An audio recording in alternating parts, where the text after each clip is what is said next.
ये चुप्पी का दौर है अगर गलत हो तो सुधार और मिल तब जाएगा, भी क्योंकि हमको एक जैसा संत बताया गया है जो उसके बोल आधार रहा है। पर हम कह रहे हैं। शंकराचार्य सौम्य अग्रवाल, अविमुक्तेश्वरानंद कमिश्नर सरस्वती। प्रयागराज। सत्ता के दौर में शास्त्र की प्रखर आवाज। इस दौर में जब अधिकांश संत सत्ता के दरबार में मौन साधे खड़े हैं, जब धर्म मंचों से प्रश्न नहीं प्रशस्तियां गूंज रही हैं, तब एक केसरिया वस्त्रधारी व्यक्ति लगातार असुविधाजनक सवाल पूछ रहा है। सवाल सरकार से, धार्मिक ट्रस्टों से और कभी-कभी अपने ही संत समाज से। नाम है जगत गुरु शंकराचार्य स्वामी अविमुक्तेश्वरानंद सरस्वती। वह न तो टीवी फ्रेंडली बाबा हैं, न ही सोशल मीडिया के ट्रेंडिंग संत। उनकी पहचान है धर्म शास्त्र के सहारे सत्ता से टकराने की। देश में जब से नरेंद्र मोदी की बीजेपी सरकार सत्ता में आई है, भारतीय संत समाज का एक बड़ा हिस्सा सत्ता केंद्रित हो चला। धार्मिक मंच सरकारी कार्यक्रमों के एक्सटेंशन बन चले। राम, वेद, सनातन सब कुछ राजनीति के नारे में ढलने लगे। इसी माहौल में अविमुक्तेश्वरानंद का स्वर एकदम अलग था। वो कहते हैं कि धर्म सत्ता का सहायक नहीं, सत्ता का नियंता होता है। यही वाक्य उन्हें सरकार का आलोचक संत बना देता है। इस पहचान की ताज़ा मिसाल 2026 की प्रयागराज माघ मेले में दिखी, जब मौनी अमावस्या के दिन प्रशासन ने संत महात्माओं को संगम स्नान से रोका। संगम तट पर अविमुक्तेश्वरानंद अपने पारंपरिक तरीके से स्नान करना चाहते थे। दंडी सन्यासियों के साथ शंकराचार्य संगम नोच तक पहुंच चुके थे, लेकिन प्रयागराज मेला प्रशासन ने उन्हें स्नान नहीं करने दिया। बदले में सनातन परंपरा के इस महान अनुयायी के साथ असभ्यता की गई। भारत के इतिहास में शायद यह पहली बार था जब शंकराचार्य मौनी अमावस्या के दिन संगम में स्नान ना कर सके हों। मौनी अमावस्या कोई टूरिज्म इवेंट नहीं है, यह शास्त्र सम्मत धार्मिक अनुष्ठान है। इसे प्रशासनिक प्रयोगशाला बनाना पाप है। ये शंकराचार्य का बयान है जो प्रशासन को, उत्तर प्रदेश शासन को असहज कर देता है। प्रयागराज में यह पहली बार हुआ जब पूज्य संतों को उनकी शिखाएं घसीटकर पीटा गया। उत्तर प्रदेश पुलिस के अफसर संगम तट पर दंडी सन्यासियों को शिखा पकड़कर घसीटते हुए देखे गए। उन्हें अपमानित किया, उनकी पिटाई की गई। ये सारे वीडियोज सोशल मीडिया पर मौजूद है। लेकिन आश्चर्य है कि सनातन परंपरा के इस महासंत पर इतना बड़ा आक्रमण हुआ और सब खामोश, कोई कुछ नहीं बोल रहा है। विश्व हिंदू परिषद, बजरंग दल, हिंदू युवा वाहिनी और न जाने कितने अनगिनत संगठन, लेकिन सब के सब चुप हैं, सब मौन हैं।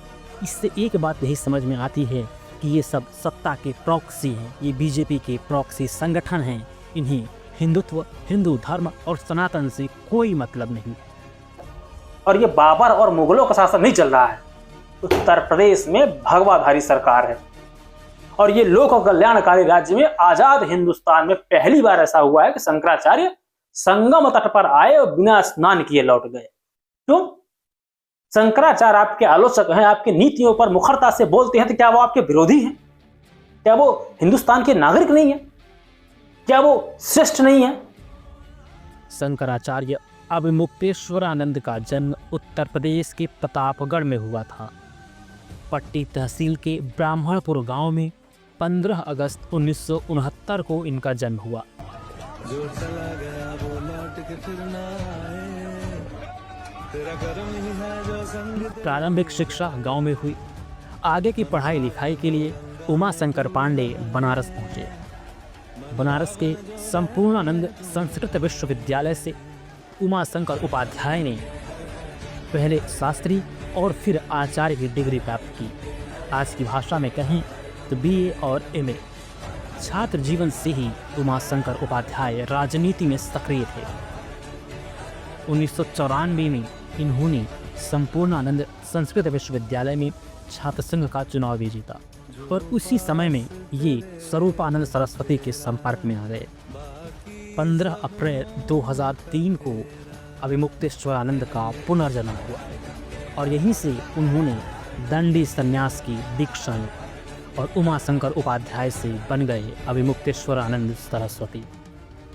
सितंबर 2022 में जब जगत गुरु स्वामी स्वरूपानंद का ब्रह्मलीन हुआ तब ये बद्रीनाथ आश्रम पीठ के शंकराचार्य बन गए। इनकी नियुक्ति पर कुछ विवाद भी रहे, लेकिन इस पर समय समय पर उन्होंने सफाई भी दी। प्रयागराज में एक बार फिर से स्वामी जी ने अपनी बात रखी। सुनो, शंकराचार्य वो है जिसको बाकी 3 पीठ के शंकराचार्य कहें कि शंकराचार्य है। तो बाकी 3 पीठ में से 2 पीठ के शंकराचार्य हमको शंकराचार्य कहते हैं। पिछले माघ मेले में हमको साथ लेकर के स्नान कर चुके हैं। जब स्वयं श्रृंगेरी के शंकराचार्य जी, द्वारका के शंकराचार्य जी हमको कह रहे हैं कि हम शंकराचार्य हैं, हमको साथ में लेकर स्नान कर रहे हैं, तो आपको इस प्रमाण की आपको जरूरत है। ये प्रशासन तय करेगा कि हम शंकराचार्य हैं कि नहीं है। उत्तर प्रदेश का मुख्यमंत्री तय करेगा कि भारत का राष्ट्रपति तय करेगा। भारत के राष्ट्रपति को भी अधिकार नहीं है कि वो तय करे कि कौन शंकराचार्य है। शंकराचार्य का निर्णय शंकराचार्य करते हैं और हम निर्णित हैं। पुरी के शंकराचार्य जी ने हमारे बारे में कुछ नहीं कहा है। उन्होंने न तो कहा कि ये नहीं है और उन्होंने न तो कहा कि ये है। वो साइलेंट है। उनका जो एफिडेविट सुप्रीम कोर्ट में आया था, पहले बताया गया कि उन्होंने विरोध किया है। जब हम लोगों ने एफिडेविट की कॉपी निकाली, उसमें उन्होंने लिखा हुआ है कि हमसे कोई समर्थन मांगा नहीं गया, इसलिए हमने दिया नहीं है। उनका इतना ही वक्तव्य है। सुप्रीम कोर्ट तक मामला पहुंचा, लेकिन इस पर उनका कहना यह है कि शेष 3 पीठों के शंकराचार्य उन्हें समर्थन देते हैं और इसलिए वही शंकराचार्य हैं। किसी शासन, किसी सरकार को यह तय करने का कतई अधिकार नहीं कि ज्योतिष पीठ का शंकराचार्य कौन होगा। ये खुद हमारे चतुष्पीठीय शंकराचार्य बैठकर तय करते हैं किस पीठ में कौन शंकराचार्य बैठेगा। वे गंगा को राष्ट्रीय नदी घोषित करने, गोहत्या बंदी, काशी विश्वनाथ कॉरिडोर में मंदिरों की सुरक्षा, जोशीमठ भूमि धसाव, राम मंदिर प्राण प्रतिष्ठा जैसे मुद्दों पर सक्रिय रहे। स्वामी अभिमुक्तेश्वरानंद प्रथम संत थे जिन्होंने राम मंदिर प्राण प्रतिष्ठा पर सवाल उठाए। इनका कहना था कि अधूरे मंदिर में प्राण प्रतिष्ठा नहीं हो सकती। यह सनातन परंपरा के खिलाफ है और यही वजह रही कि चारों पीठों में से कोई भी शंकराचार्य राम मंदिर के प्राण प्रतिष्ठा में शामिल नहीं हुआ और बीजेपी की जो समर्थक संत थे वही उस कार्यक्रम में गए।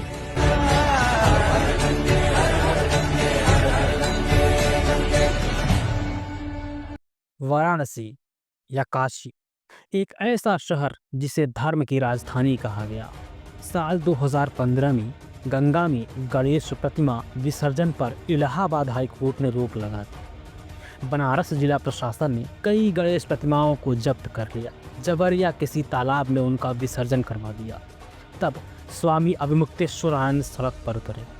उस वक्त वो शंकराचार्य नहीं थे, सिर्फ दंडी सन्यासी थे। बनारस पुलिस निहत्थे संतों पर टूट पड़ी। अभिमुक्तेश्वरानंद सड़क पर खड़े रहे, पुलिस लाठियां बरसाती रही, शरीर लहूलुहान हुआ, लेकिन सनातन परंपरा का यह दंडी सन्यासी अहिंसक प्रतिकार करता रहा।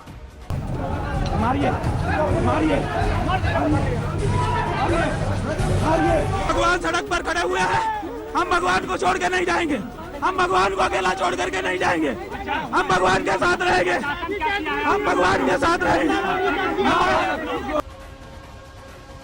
तब बीजेपी और आरएसएस ने इस मुद्दे को खूब हवा दी। भाजपा को इसका राजनीतिक लाभांश 2017 में मिला।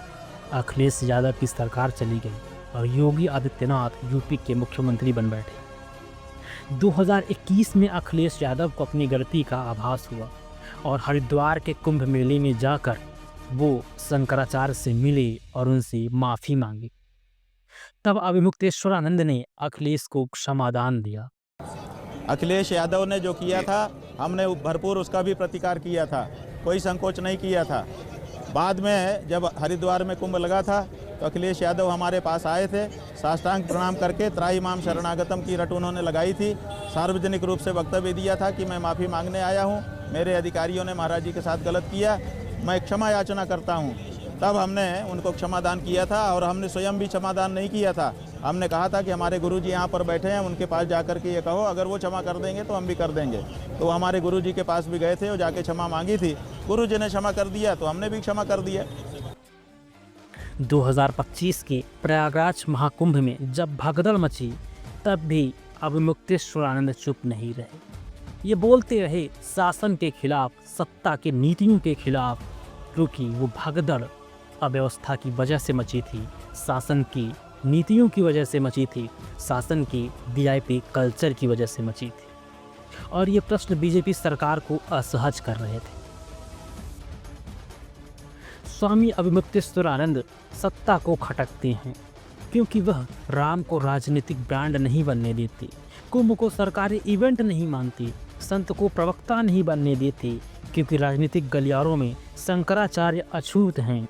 यहाँ अछूत सामाजिक नहीं राजनीतिक अर्थ में है।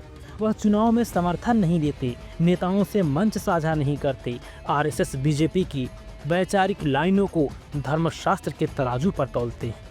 अभिमुक्तेश्वरानंद कहते हैं कि धर्म सांस्कृतिक राष्ट्रवाद नहीं, आध्यात्मिक अनुशासन है। अभिमुक्तेश्वरानंद सोशल मीडिया पर ट्रेंड नहीं करते। आज का संत समाज दो हिस्सों में बटा दिखता है, एक ओर drone shot, mic, sponsored post और सरकारी मंच, दूसरी ओर शास्त्र, परंपरा और असहज कर देने वाले प्रश्न। अभिमुक्तेश्वरानंद स्पष्ट रूप से दूसरे खेमे में खड़े हुए दिखाई देते हैं। वो कहते हैं धर्म प्रचार का विषय हो सकता है, लेकिन प्रचार के लिए धर्म को बदला नहीं जा सकता।